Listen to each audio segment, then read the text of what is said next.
শর্ত মানার পরিস্থিতি সৃষ্টি হয়নি বলে গাজায় বাংলাদেশ থেকে সৈন্য পাঠানোর বিষয়ে সরকার এখনো কোনো সিদ্ধান্ত নেয়নি বলে জানিয়েছেন পররাষ্ট্র উপদেষ্টা তৌহিদ হোসেন। আর নির্বাচনের সময়ে অনাকাঙ্ক্ষিত পরিস্থিতি এড়াতে অন অ্যারাইভাল ভিসা বন্ধের সিদ্ধান্ত নেওয়া হয়েছে বলেও জানান উপদেষ্টা। বিস্তারিত আকবর হোসেন সুমনের রিপোর্টে। I am Ox. সমসাময়িক ইস্যুতে পররাষ্ট্র মন্ত্রণালয় সাংবাদিকদের সঙ্গে আলাপ করেন উপদেষ্টা তৌহিদ হোসেন। আপনারা জানেন যে নির্বাচনের সময় অনাকাঙ্ক্ষিত পরিবেশ সৃষ্টির চেষ্টা হতে পারে।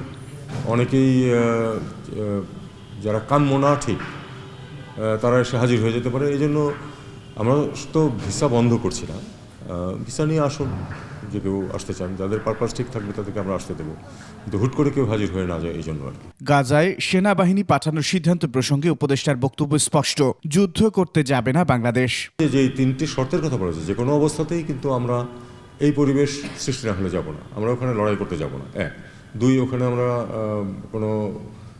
এমন কোনো কর্তৃপক্ষ থাকবে যাদের সাথে আমাদের যোগাযোগ করা বা কথাবার্তা বলাই সম্ভব না, সেক্ষেত্রে তো আমরা যাবো না। কাজে আমাদের শর্তগুলি যেগুলো, এগুলি মোটামুটি পরিষ্কার, কিন্তু এরপরে আমরা চিন্তা ভাবনা করবো, কিন্তু আসলে কোনো সিদ্ধান্ত তো এখনো হয়নি।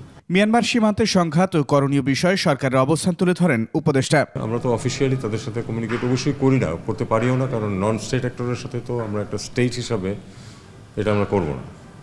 বিশেষ করে যেখানে মিয়ানমারের সাথে তো আমরা তো সম্পর্ক ত্যাগ করিনি। এমন যদি হতো যে মিয়ানমারের সাথে আমরা সম্পর্ক ত্যাগ করেছি, অন্য একটা এন্টিটিকে নিতে যাচ্ছে, সেটা তো না।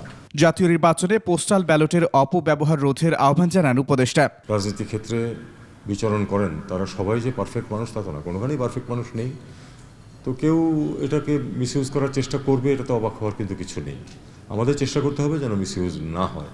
পাকিস্তানের সঙ্গে সম্পর্ক অনেকটাই স্বাভাবিক হয়ে এসেছে বলে জানান তিনি। স্বাভাবিক সম্পর্ক প্রতিষ্ঠার চেষ্টা চলছে, অনেকটা স্বাভাবিক হয়ে এসেছে গত এক বছরে। আকবর হোসেন সুমন, 21 টেলিভিশন, ঢাকা।